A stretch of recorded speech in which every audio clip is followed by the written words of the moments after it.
반갑습니다. 정말 반갑습니까? 그런 것 같으네요.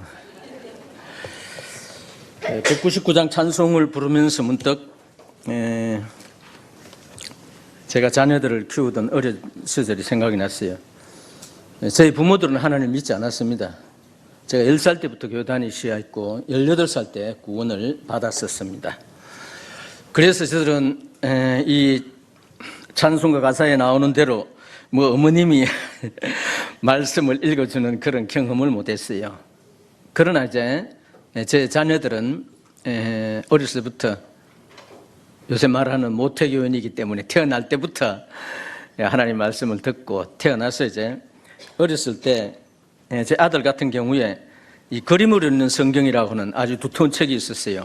그 첫 글자를 아주 크게 해가지고 한자가 돼가 있습니다. 하나님 하면 하자만 크게 나와가지고 이거를 어렸을 때 계속 읽어주니까 언제 한번 부산에 올 때 데리고 오는데 간판을 읽더라고요. 생전 보지도 않았는데 그래서 그것이 아주 익숙하게 돼가지고 유치원생도 아닌데 그런 것을 생각하면서 이 유태인들이 3살 때부터 어머니가 자기 자녀들에게 알아듣든 알아듣지 못하든 자기 나라 말로 히브리어로 계속해서 성경을 읽어 주었다고 합니다. 인터넷에 보니까 노벨상을 받은 45%가 유태계 유대인이랍니다. 우리나라는 딱 한 분만 계셨는데 그것을 쭉 들으면서 참 유태인들이 얼마나 교육을 잘 했으면 이렇게 그 한 분 받기도 힘드는 우리나라는 겨우 한 분 받았는데 평화상 45%가 받았다. 그 저력이 어디 있느냐? 바로 어렸을 때부터 성경을 꾸준하게 읽어줌으로 가능했다 하는 것을 생각하게 될 때에 자녀들이 있는 또 앞으로 결혼해서 가정을 이룰 우리 젊은 형제 자매님들은 필히 이 찬송가에 나오는 대로 성경을 어린 아이들 듣든지 듣지 못하든지 꼭 읽어 주셨으면 하는 그런 바람이 있습니다. 그러면 그 자녀들이 성장하는 과정에 어려움도 있지만은 어렸을 때 계속해서 들었던 그 하나님의 말씀은 그로 하여금 정상적인 신앙생활을 하는데 결정적인 역할을 하는 것을 보게 됩니다. 제 친구들의 자녀들도 쭉 보면 제가 전도인의 일을 한 40년 했었습니다만은 많은 이 전도자들의 자녀들이 또 많은 그 장로들의 자녀들이 지금까지 계속해서 믿음 안에 있는 것을 이렇게 쭉 보게 될 때에 참 이 신앙 안에서의 이 교육이 얼마나 중요한가. 우리들의 자녀들은 이 찬송가를 부를 때 아무런 거리낌이 없이 들을 수 있으면 참 좋겠다는 생각이 들었습니다. 에베소서 1장에 있는 두 구절 말씀을 먼저 보겠습니다.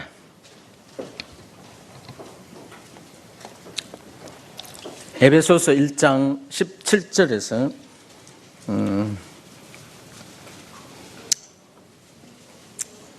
신약성경 310페이지 에베소서 1장 17절 우리 주 예수 그리스도의 하나님 영광의 아버지께서 지혜와 계시의 영을 너희에게 주사 하나님을 알게 하시고 너희 마음의 눈을 밝히사 그의 부르심의 소망이 무엇이며 성도 안에서 그 기업의 영광의 풍성함이 무엇이며 그의 힘의 위력으로 역사하심을 따라 믿는 우리에게 베푸신 능력의 지극히 크심이 어떠한 것을 너희로 알게 하시기를 구하노라. 이 사도 바울이 에베소서 서신서를 쓰면서 에베소에 있는 성도들에게 아버지 하나님께서 지혜와 계시의 영을 너희에게 주사 하나님을 알게 하시고 18절에 너희 마음의 눈을 밝히사 그의 부르심의 소망이 무엇이며 하는 말씀이 나옵니다. 마음의 눈을 밝히라.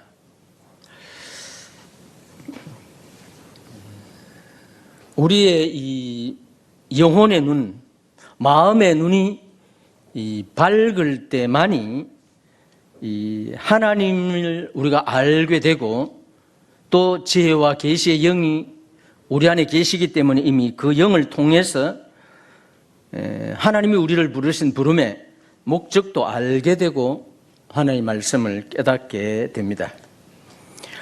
누가복음 24장입니다.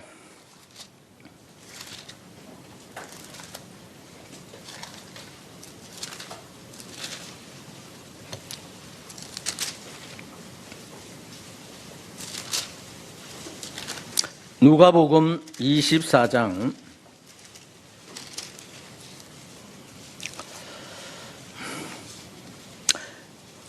13절입니다. 그날에 그들 중 둘이 예루살렘에서 25리 되는 엠마오라 하는 마을로 가면서 이 모든 된 일을 서로 이야기하더니 그들이 서로 이야기하며 문의할 때에 예수께서 가까이 이르러 그들과 동행하시나 그들의 눈이 가리워져서 그인 줄 알아보지 못하거늘. 이 엠마오로 내려가는 이 두 제자, 물론 누가복음 24장은 부활한 이후에 우리 주님의 행적과 그 제자들의 상태가 기록이 되어 있습니다. 마가복음 16장에서는 이 동일하게 이 엠마오로 내려가는 두 제자에게 우리 주님이 접근하셔서 주님이 다른 모양으로 그들에게 접근했다, 그렇게 표현이 되어 있습니다. 요한복음 20장 13절에서 16절까지나 21장 4절에서 7절까지 보면은 주님이 그 부활 이후에 주님의 몸에 향유를 붓기 위해서 왔던 막달라 마리아에게 주님이 나타나셔서 네가 누구를 찾느냐? 부활하신 주님 무덤에 계시지도 않는데 주를 찾나이다, 여자야 하니까. 그리고 이제 돌아보면서 당신이 우리 주님의 시체를 가져갔거든 내게 좀 돌려주십시오. 내가 가져가겠습니다. 이때 주님께서 그 마리아의 이름을 불렀을 때 비로소 그분이 주님인 것을 알아보게 됩니다.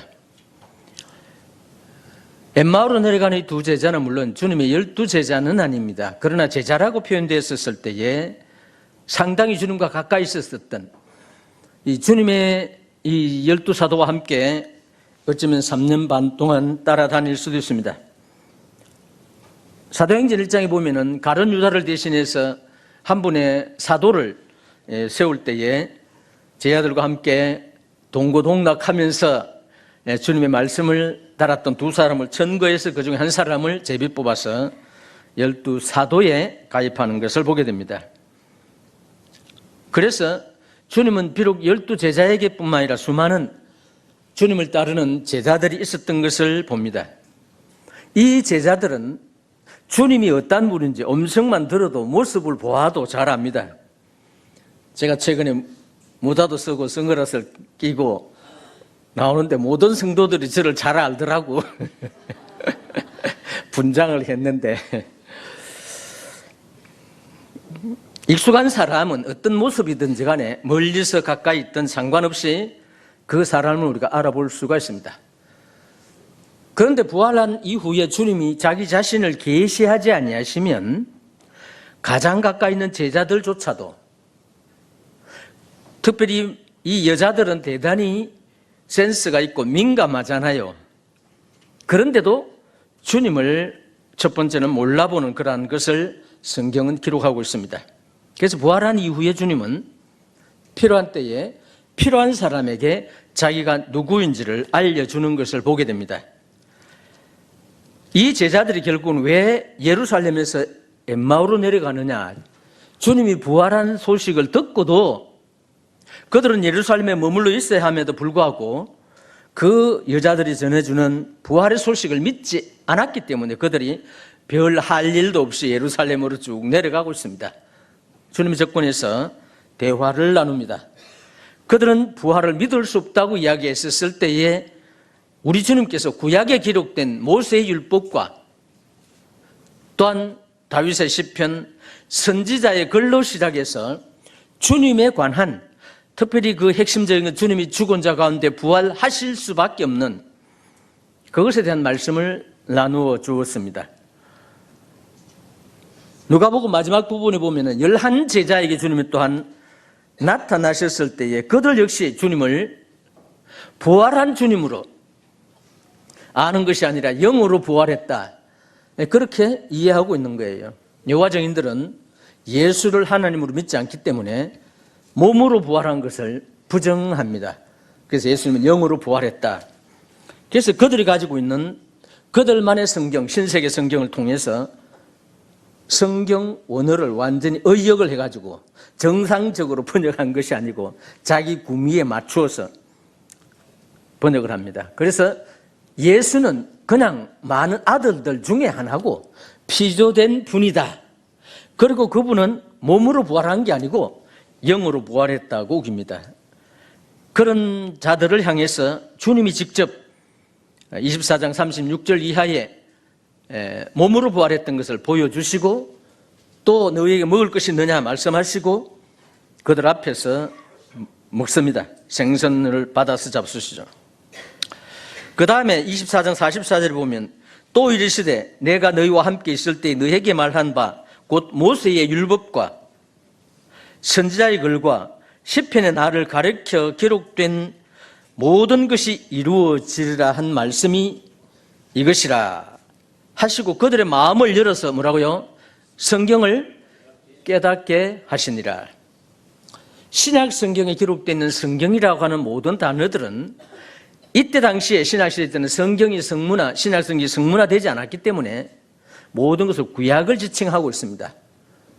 고린도 디모데후서 3장 16절에 모든 성경은 하나님의 감동으로 된 것으로 교훈과 책망과 바르게 함과 의로 교육하여 유익하다는 그 성경도 구약 성경을 지칭하고 있습니다. 물론 오늘의 우리들은 신약 성경도 동일하게 영감에 의해서 쓰여졌기 때문에 구약이나 신약이나 동일한 하나님의 말씀으로 받아들입니다. 그런데 엠마오로 내려가는 제자들에게 말씀하셨던 우리 주님, 구약에 기록된 주님에 관한 모든 것들을 설명을 해 주었어요. 그런데 특이한 것은 제가 이 성경을 쭉 상고해 볼 때 주님이 구체적으로 구약 언어 성경, 그렇죠? 모세의 언어글, 다윗의 언어글, 그리고 선지자 언어글을 인용해서 말씀하고 있지 않습니다. 왜 그랬을까 제가 생각을 해봤어요. 말씀을 준비하면서.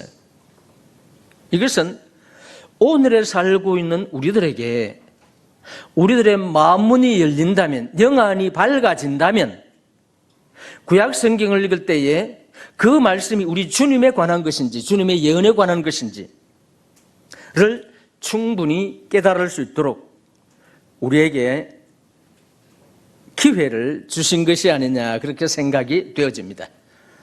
그래서 우리는 창세기부터 말라기까지 구약을 읽을 때나 또한 마태복음에서 요한계시록을 읽을 때나 설명되지 않는 많은 부분들, 그리고 예언들을 인용한 많은 부분들이 있을 때에 우리가 그 말씀을 접하게 될 때에 우리는 어떻게 깨달을 수 있느냐. 에베소 1장에 하나님이 지혜와 계시의 영을 우리에게 주사 하나님을 알게 하시기를 원했다, 하나님을 보게 하시기를 원했다, 깨닫게 하시기를 원하셨다는 것입니다. 왜 우리는 오늘날 성경을 읽는데 깨달음이 없느냐, 그 해답을 제가 제시하려고 말씀을 준비했습니다. 우리는 어떤 때는 잘 깨달아집니다. 그렇죠?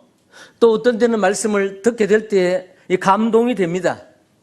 또 어떤 때는 안 돼요. 어떤 때 아무리 많은 말씀을 정독을 하고 외우고 상고해도 그 말씀이 우리 마음에 감동이 되지 않는 것을 경험하게 됩니다.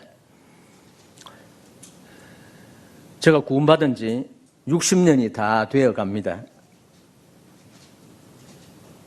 그동안 성경을 수도 없이 읽고 또 수많은 말씀을 듣고 또 제가 전하기도 했습니다. 항상 그럴 때마다 감동이 제게 오는 것은 아닙니다. 왜 그러할까 생각을 해보았습니다. 제가 많은 신앙서적을 읽는데 그 중에 한 분이 쓴 책을 기억을 하게 됩니다. 이분이 하나님께서 우리에게 계시를 해 주실 때에 마치 금관을 통해서 아무런 흠이 없는 순결한 관을 통해서 우리에게 계시해 주시는데, 그 관이 더럽혀지고 혼탁해지면 하나님의 계시가 바로 우리에게 내려오지 않습니다. 어떤 분이 저보고 당신은 하나님의 계시를 바로 받겠네요, 그렇게 말씀하시는 분들도 있어요. 웃어야 되는데 안 웃네요. 제 말의 의미를 잘 몰라서 그래요. 바로 내려온답니다, 계시가. 이제 웃네요.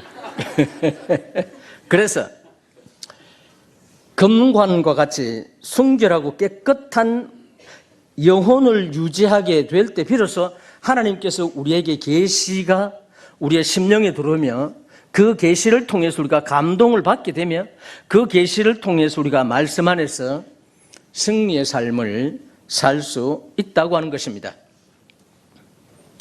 그렇지 못하다는 것은 우리 옆에 있는 사람에게 문제가 있는 것이 아니라, 감동이 안 되고 깨달음이 없다는 것은 우리 자신에게 문제가 있습니다. 이것을 우리가 점검을 하면서 치유해 나가야 되겠다. 고린도후서 3장입니다.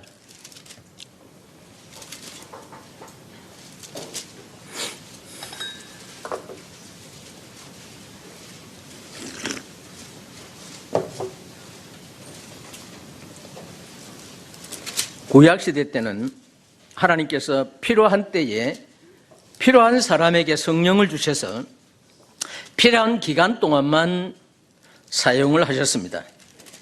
그리고 하나님께서 원하시는 그 기간이 지나면 그 선지자에게, 그분에게 내렸던 성령을 거두어 가셨습니다.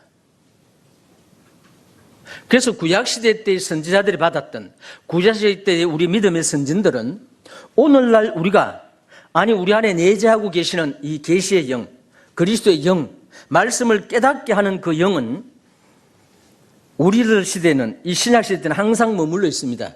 그러나 구약은 그렇지 않았어요.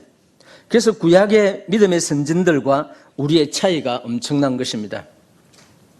우리 주님이 세례 요한에 관해서 말씀하실 때에 여자가 낳은 자 중에 세례 요한보다 더 큰 이가 없다, 그렇죠? 그건 사실입니다. 왜냐하면 세례 요한의 역할은 구약에 예언되어 있는 메시아 예수 그리스도가 이 땅 가운데 오실 때에 그분을 최초로 백성들에게 소개해 주는 역할을 하신 것입니다. 그런데 우리 주님이 하늘에서는 뭐라 했어요? 지극히 적은 자라도 세례 요한보다 크다고 그렇게 평가하셨어요. 구약에 많은 이 성도들은, 하나님의 택한 선민들은 죽으면 바로 하늘나라에 갔던 것이 아니고 지하에, 누가복음 16장에 있는 아브라함이 가 있는 낙원, 그리고 나사로가 가 있는 낙원, 그리고 부자가 가 있는 이 음부의 세계가 지하에 있으면서 분리가 되어 있습니다. 물론 이것은 대단히 난해한 부분입니다만은 그것을 다 설명하려는 것은 아니에요. 그래서 구약의 시대에 그들은 사람이 죽을 때에, 애굽에 있었던 그 야곱도 죽었을 때 자기 아들들에게 부탁을 하죠. 나를 어디에 묻어달라고요? 자기 조상의 묘실에 묻어달라는 것입니다. 어디에? 먼 가나안에. 그래서 구약의 선지자들이라든지 구약의 왕들이라든지 구약의 많은 믿음의 선진들은 자기 부모가 돌아가신 그 자리에 묻혀야만이 함께 있겠다고 하는 지하의 세계에 그렇게 믿음을 가지고 있었던 것 같아요. 그래서 구약에 보면은 내려간다는 그런 표현들이 많이 있습니다.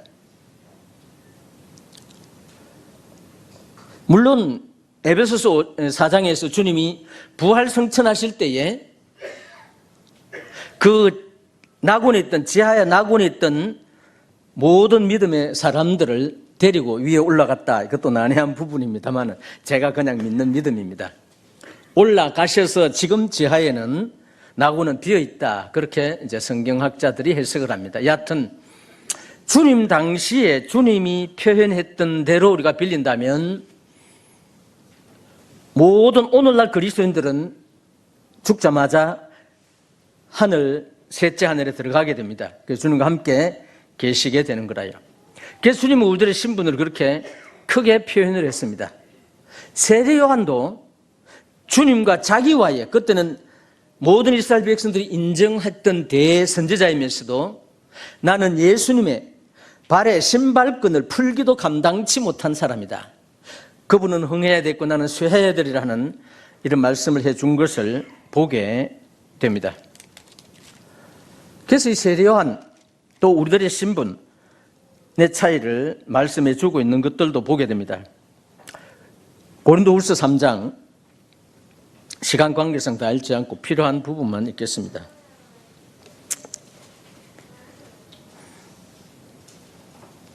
(12절입니다) 우리가 이 같은 소망이 있으므로 담대히 말하노니 우리는 모세가 이스라엘 자손들에게 장차 없어질 것의 결국을 주목하지 못하게 하려고 수건을 그 얼굴에 쓴 것 같지 아니하노라. 그러나 그들의 마음이 완고하여 오늘까지도 구약을 읽을 때에 그 수건이 벗어지지 아니하고 있으니 그 수건은 그리스도 안에서 없어질 것이라. 오늘까지 모세의 글을 읽을 때에 수건이 그 마음을 덮었도다. 그러나 언제든지 주께로 돌아가면 그 수건이 벗어지리라. 주는 영이시니 주의 영이 계신 곳에는 자유가 있느니라. 우리가 다 수건을 벗은 얼굴로 거울을 보는 것 같이 주의 영광을 보매 그와 같은 형상으로 변화하여 영광에서 영광에 이르리니 곧 주의 영으로 말미암음이니라. 출애굽기 34장 29절에서 35절에 보면 모세가 두 번째 시내산에 올라갔다가 부서진 그 율법비를 다시 자기가 만들어가지고 올라갔을 때 하나님이 친수로 이 돌에다가 십계명을 기록해서 모세에게 줍니다. 그걸 가지고 내려왔었을 때 모세 얼굴 커플에 뭐가 나타났다고요? 광채가 나, 빛이 나타났습니다. 그 빛이 얼마나 강렬했던지 이스라엘 백성들이 감히 모세의 얼굴을 쳐다볼 수가 없었어요. 가까이 접근도 못했습니다. 특이한 건 모세는 그 현상을 처음에는 알지 못했죠. 왜 저렇게 무서워할까? 그래서 이스라엘 백성들이 모세가 이스라엘 백성들에게 하나님 말씀을 전해야 되는데 이 얼굴 끝풀에 광채가 하나님의 빛이 너무 강렬하기 때문에 모세가 이스라엘 백성들에게 말할 때는 수건으로 어떻게 했다고요? 얼굴을 가려웠더라. 그런데 출애굽기 34장에는 왜 가려웠는지에 대한 것은 단순히 이스라엘 백성들이 접근하지 못하고 그 하나님의 빛에 겁이 나서 가까이 오지 못하기 때문인데 지금 우리가 읽었던 고린도후서 3장에서는 뭐라 했어요? 장차 없어질 영광의 결국을 주목하지 못하게 하기 위해서 수건으로 얼굴을 가려웠다. 그렇게 표현합니다. 구약에 있는 실제 상황하고 신약에서 가끔 인용하게 될 때에 이 차이가 있는 것들을 봅니다. 예를 들어서 모세 같은 경우에 그는 사실상 바로가 자기를 죽이려고 하니까 겁이 나가지고 도망을 갔거든요. 그러나 히브리 11장에는 바로 공주의 아들이라 할 그름을 거절하고, 그렇죠? 이스라엘 백성들과 함께 광야에서 고난받는 것을 더 큰 보화로 여겼더라. 그렇게 표현합니다. 구약의 그 믿음의 선진들이 우리가 구약을 봤었을 때 별로 뭐 본받을 것 없는 것 같아 보이긴 한데 하나님은 그렇게 설명하고 있질 않아요. 그들의 믿음이 대단하다고 하는 표현을 합니다. 모세 얼굴에 나타났던 그 영광도 모세는 어차피 조금 지나면 그 빛이 퇴색될 것을 알고 수건으로 가렸다는 거죠. 그런데 고린도후서 3장에서 그 말씀을 인용하면서 오늘날까지도 오늘 이 시점에서도 우리가 성경을 읽을 때, 이게 구약이라고 표현되어 있습니다만은 성경 구약이죠. 구약을 읽을 때에 오늘의 이 시점에서는 성경 전체입니다. 구약과 신약을 읽을 때에 우리들의 마음에 수건이 덮여 있으므로 하나님의 말씀을 깨닫지 못한다고 하는 표현이 나오고 있습니다. 맞죠? 그렇게 기록되어 있어요. 이 의미를 우리가 음미해 볼 필요가 있어요. 왜 깨닫지 못하느냐? 왜 하나님의 말씀을, 우리의 말씀이 감동이 안 되느냐 하면 우리 마음에 수건이 덮여 있기 때문입니다. 우리 모두의 마음에 수건이 덮여 있으면 구약을 이해할 수도 없고 하나님의 말씀이 우리에게 감동이 되지 못할 뿐만 아니라 하나님과 우리와의 영적인 교류가 제대로 이루어지지 않는다고 하는 사실입니다. 이것은 대단히 중요한 부분입니다. 이것을 우리가 인정하든 인정하지 않든 우리의 삶 속에서 하나님의 말씀을 읽을 때, 하나님의 말씀을 듣게 될 때에, 메시지를 듣게 될 때에 감동이 될 때가 있고 안 될 때가 많이 있어요. 어쩌면 현재 우리 많은 성도들은 말씀을 읽어도 어쩌면 읽혀지지도 않고 기도도 되지 않고 그런 분들이 있을 거예요. 저는 그러거나 말거나 하루에 40페이지를 계속 듣습니다. 매일 운동하면서. 어떤 때는 그 말씀이 들어오지 않지만 요즘 차츰차츰 이제 마음이 정리가 돼가지고 그 말씀이 들어오기 시작합니다. 다시 말해 들린다 이 말입니다. 그렇지 않을 때는 이 말씀이 들어오질 않아요. 아니 내 귀에조차도 들어오지 않습니다. 마음은 고사하고 일단 귀로 눈으로 보고 듣게 될 때에 우리 마음에 깨달음이 와야 됩니다. 이 과정에 장애물이 있어서는 안 된다는 거죠. 그 장애물이 뭐냐? 수건이라는 것입니다. 도대체 그 수건이 무엇이냐 이거죠. 무엇일 것 같습니까? 우리 각자가 나름대로 해석할 수도 있어요. 수건이 무엇이라고 꼭 집어서 말하고 있지 않기 때문에. 그러면서 해답을 주는 것이 하나 있죠. 뭐라고 했어요? 주께로 돌아가면 뭐라고 했어요? 그 수건이 벗어지리라.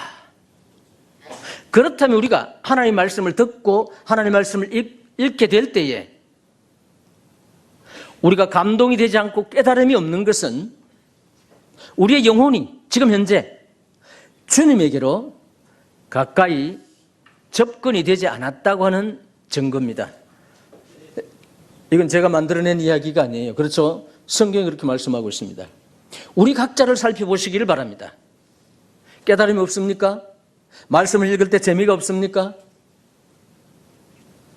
이것은 우리들의 영혼이 주님에게로 접근되지 않았기 때문입니다.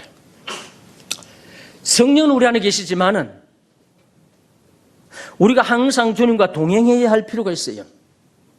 동행하려고 하면 창세기 5장에 에녹은 그렇죠? 300세에 무두셀라를 낳고 그 다음 뭐라고 했어요? 300세가 아니구나. 65세인가. 몇 년 동안 하나님과 동행했다고요? 300년 동안 동행했어요. 자녀를 낳고 나서. 무두셀라를 낳은 게 맞습니까?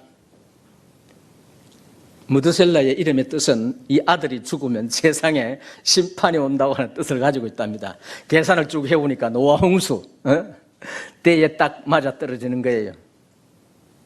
그래서 아들을 놓고 무두셀라를 짓고 나서 아마 에녹이 생각할 때 이 아들이 죽으면 세상에 심판이 임한다면 내가 어떻게 해야 될 것이냐.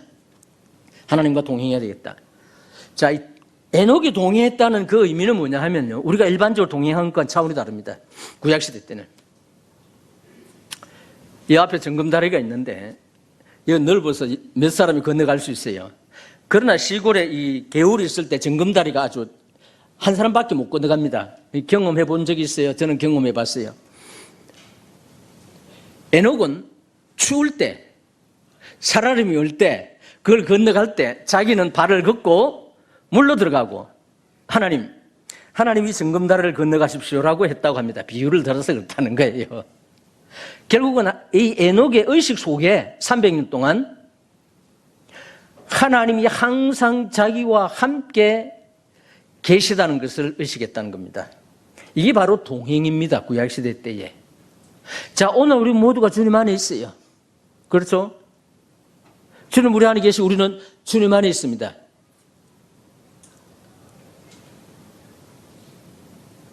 요한복음 15장에서 포도나무의 비유가 나옵니다. 너희가 내 안에 내가 너희 안에 있으면 너희는 가지니 나는 포도나무다. 너희가 내 안에 붙어 있으면 뭐라 했어요? 과실을 맺고 그 다음 내 안에 있지 않으면 뭐라 했어요?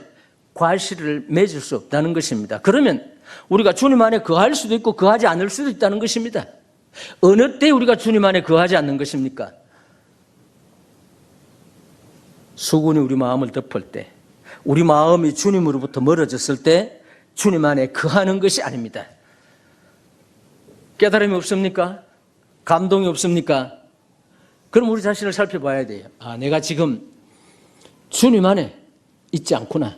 주님과 함께 동행하지 않구나 하는 것을 인식하시기 바랍니다. 그래서 어떻게 해야 됩니까? 주님에게로 가야 되는 거예요. 주님에게로 돌아와야 된다는 것입니다. 주님에게로 돌아가면 말씀이 깨닫게 되고 감동이 되는 것입니다. 오늘 제가 전하는 이 말씀을 감동을 받으라고 의미로 말씀을 드리는 것이 아닙니다. 성경 기록되어 있는 이 원론적인 말씀을 드리는 것입니다. 17절에 고린도후서 3장 17절에 주는 영이시니 주의 영이 계신 곳에는 뭐라고요? 자유가 있느니라. 이 자유함이라는 것은 단순히 노예에서 풀려난다는 그런 의미는 아닙니다. 이것을 말하고 있는 것은 우리가 다 수건을 벗은 얼굴로 거울을 보는 것 같이 주의 영광을 보며 그와 같은 형상으로 변화하여 영광에서 영광이 이르니 곧 주의 영으로 말미암느니라. 주님은 영화로운 분이십니다. 우리가 주님 안에 있기 때문에 우리들도 동일하게 주님의 영광 가운데, 그 빛 가운데 거한다는 것입니다. 영광은 물론 영적인 의미의 표현입니다만은 요한복음 1장에서 주님을 빛으로 표현했었을 때에 참빛 곧 세상에 와서 각 사람에게 비치는 빛이 있었다. 그 빛이 우리 마음에 있으면, 아니 우리 안에 있으면 우리에게도 하나님의 그 영광의 빛이, 생명의 빛이 발산된다는 것입니다.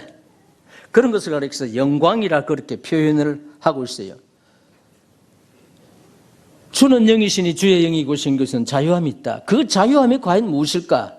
오늘 이 메시지 내용에 우리가 초점을 맞춘다면 하나님의 말씀이 깨달아지는 것입니다. 그리고 주님과 함께 내가 동행하고 있다는 것이 의식이 된다는 것입니다. 물론 우리가 믿음을 가지고 있을 때 항상 그와 상태가 유지가 되는 것입니다. 그러나 어느 순간에 우리 믿음이 희박해지고 우리 마음이 주님으로부터 떠나 있고 우리 영혼이 맑아지지 아니하고 순결되어 있지 아니하면 우리는 주님과 함께 동행할 수 없습니다. 성경 많은 곳에 하나님은 거룩하니 뭐라 했어요? 너희도 거룩하라. 거룩하라고 하는 그 단어의 뜻은 여러 가지 의미가 있겠습니다만은 엄밀한 의미에서 세상과 분리, 불의와 분리, 죄와 분리된 어떤 장소를 말합니다. 엄밀한 의미에서 장소의 개념이 있어요.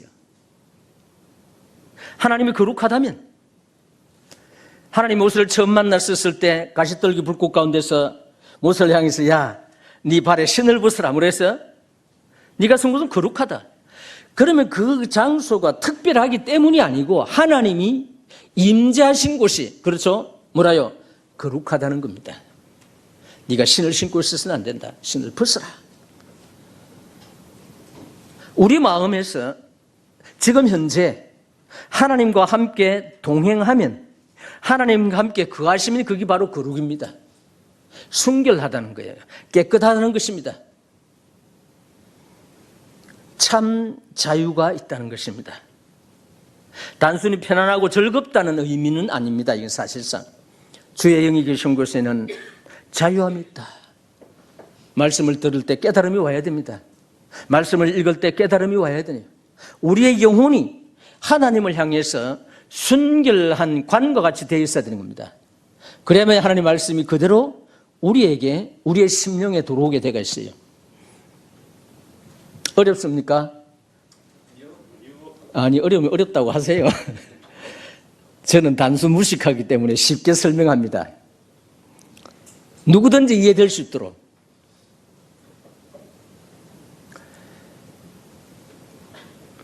지금 현재 우리들의 마음에서는 수건이 벗어졌습니까? 여전히 수건이 덮여 있습니까? 남을 보지 마시고 자신만 보면 돼요. 우린 남을 보는 데 익숙해져 있어요. 성경은 그 어떤 곳에서 남을 보라 하지 않습니다. 그렇죠? 누구를 보라고요? 나 자신을 보란다. 네 속을 보라는 거예요. 우리의 심령을 보라는 것입니다. 우리의 소위를 살피라는 거지 남의 소위를 살피라고 말하고 있지 않습니다. 맞습니까? 제가 성경을 아무리 봐도 남 속을 살피라는 건 없더라고요. 우리의 소위를 살펴보라는 거예요. 내 자신을 살펴보라는 것입니다. 내 자신이 어떠한 것을 보라는 거예요. 하나님의 나를 살피사 내 마음을 아시며 나를 시험하사 내 뜻을 아시옵소서. 내게 무슨 악한 행위가 있나 보시고 나를 뭐라고요? 영원한 길로 인도하소서. 그 영원한 길이 바로 주님이 계시는 곳입니다. 주님이 걸어가는 그 길입니다. 그 길을 걸어가기 위해서 우리의 소유를 살펴보라는 겁니다. 우리의 뜻을 살펴보라는 거예요. 시험하라는 것입니다. 그래서 성경은 거의 모든 곳에서 언제나 우리를 향해서 말씀합니다. 이 말씀은 성도에게만 주는 것이 아니고 이 만조에게도 주는 말씀입니다. 그건 동의하시죠? 저는 항상 그 마음을 가지고 설교합니다. 저는 뭐 특별한 자리에 있고 성도들은 그렇다고 이 자리가 좀 높아서 좀 그렇습니다만은 자리 높다고 뭐 안까지 높으면 안 돼요. 저도 동일하게 주님의 말씀에 의해서 수군이 벗어져야 되는 거예요. 매일의 생활 속에서 말씀을 읽을 때 깨달음이 저에게도 필요합니다. 감동이 필요한 거예요. 성도와 교제했었을 때에 감동이 필요해요. 우리는 언젠가부터 간증이 사라졌어요. 주님이 우리와 함께 동행했던 그 놀라운 축복들을 서로 나누는 간증들이 사라졌어요. 왜? 우리 마음에 수군이 덮여있기 때문입니다. 주의 영광의 빛이 우리 마음에서 빛을 발휘하지 못하기 때문입니다. 여기서 동의하십니까? 뭐 별로 동의 안 하는가 보네. 뭐 동의 안 하면 다행입니다. 저는 동의합니다. 가리워져가 있을 때가 많아요. 수건으로 덮어버리면 무엇이 보이겠어요? 이거 수건 아닙니다만 수건으로 제 얼굴을 가리면 사물이 보입니까? 안 보입니까? 이 얇은 종이로도 안 보여요. 수건을 덮어놓으면 아무것도 안 보입니다. 다시 말해서 흑암 가운데 거한다는 거예요. 좌우를 분간하지 못한다는 것입니다. 선악도 분간하지 못한다는 거예요. 우린 주님에게로 나와야 됩니다. 주님에게로 오면 이것이 벗어진다고 성경은 말씀하고 있어요. 그래서 영광으로 영광을 보게 된다. 거울을 보는 것 같이 우리가 다 수건을 벗은 얼굴로 거울을 보는 것 같이 주의 영광을 보매 그와 같은 형상으로 변화하여 우리들도 주님의 형상으로 변화된다는 거예요. 주님이 재림하실 때가 아니고 현재 우리의 삶 속에서 주님의 영광을 경험하고 체험할 수 있다는 것입니다. 영광의 영광이려니 곧 주의 영으로 말미암음이니라. 우리 모두는 그리스도의 영을 모시고 있습니다. 계시의 정신을 우리에게 주셨어요. 하나님을 알만한 지식을 우리에게 주셨습니다. 얼마든지 하나님을 볼 수 있도록 하셨어요. 영생은 유일하신 참 하나님과 그의 보내신 자 예수 그리스도를 아는 것이라.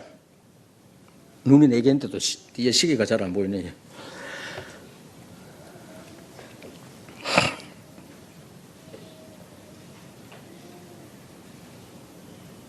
제가 70세 됐을 때 3년 전에 설교를 하다가 가만히 생각하니까 설교 내용이 헤매더라고요. 영광에 있을 때. 아, 이거 왜 이러지? 그러다가 이제 옥하는 목사가 65세에 일찍 은퇴를 했어요.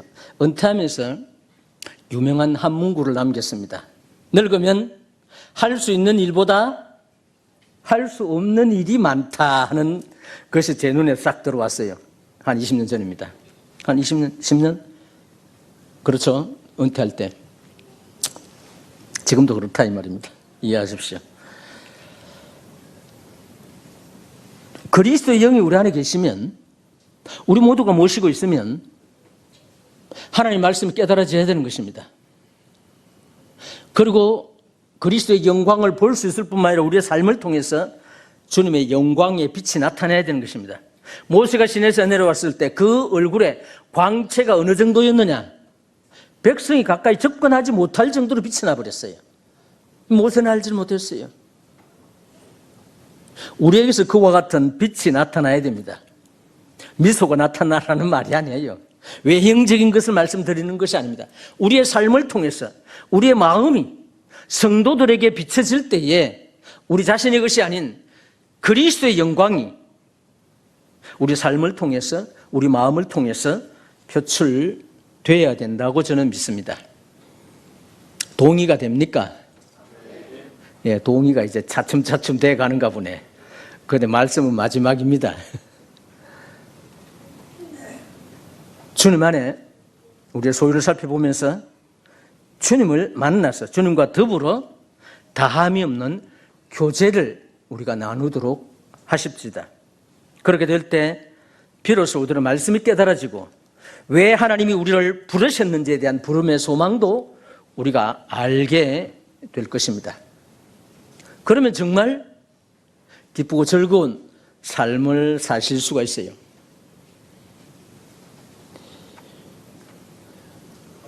김형숙 교수 이야기를 오늘 들었는데 그분이 98세인데 96세에 100세를 살아보니 하는 책을 썼어요. 그 책을 아주 단숨에 제가 읽었어요. 읽으면서 이분이 그 내용 속에 기독교인입니다. 사랑하라. 사랑하라. 그리고 남을 위해서 봉사하라 하는 그 문구가 들어오더라고요. 우리가 남을 사랑하게 되면 행복해지는 것입니다. 기쁨을 나눌수록 뭐라고요? 커지고, 그렇죠? 고통을 나눌수록 적어진다고 하는 말들이 있어요. 그리스도인은 이 세상에서 가장 행복한 사람입니다. 온 천하를 주고도 바꿀 수 없는 영원한 생명을 소유한 자들입니다. 제가 언제 말씀드렸죠? 우리 신체를 현시가로 비하니까 51억이라는데 어떤 분은 몇백억 된다고 표현을 하더라고요. 이런 몸을 가지고 있는 자가 뭐가 부족해서 부족함을 그래도 더 가져야 된다고, 더 소유해야 된다고 생각하는 얘기죠. 거지는 왜 거지냐? 계속해서 받기 때문에 거지랍니다. 부자는 왜 부자냐? 물론 그런 분도 있고 안 그런 분도 있습니다. 계속해서 나누어지니까 부자라고 합니다. 그리스도인은 거지가 아닙니다. 무언가 내게 많은 사람에게 받아야만이 현상 유지가 되는 것이 아닙니다. 베풀어 주는 것입니다. 주님이 그것을 위해서 부르셨어요. 그렇게 되려면 우리가 먼저 주님 안에 거해야 됩니다. 그러기 위해서는 주의 영 안에 우리가 자유를 누려야만이 가능한 것입니다. 자유인이라는 것은 전혀 부족함이 없어요. 가장 행복합니다. 행복합니까? 별로 안 행복하나 보네. 저는 행복합니다. 왜? 주님이 제게 행복을 주셨고 항상 주님은 저와 함께 동행하기를 원하고 대기하고 계시기 때문입니다. 요한계시록 3장 20절에 볼저다, 외울 수 있는 분 한번 같이 합시다. 볼저다 내가 문 밖에 서서 두드리노니 누구든지 내 음성을 듣고 문을 열면 내가 그에게로 들어가 그로 더불어 먹고 그는 나로 더불어 먹으리라. 이 말씀을 복음을 전하는 사람들이 구도자에게 계속 전합니다만은 이 말씀은 구도자에게 준 말씀이 아니에요. 그렇죠? 교회에게 주는 말씀이에요. 교회가 그리스도를 향해서 문을 닫고 있으니 주님이 답답하다는 겁니다. 제발 문을 열어달라는 거라. 왜? 우리와 교제케 하기 위해서.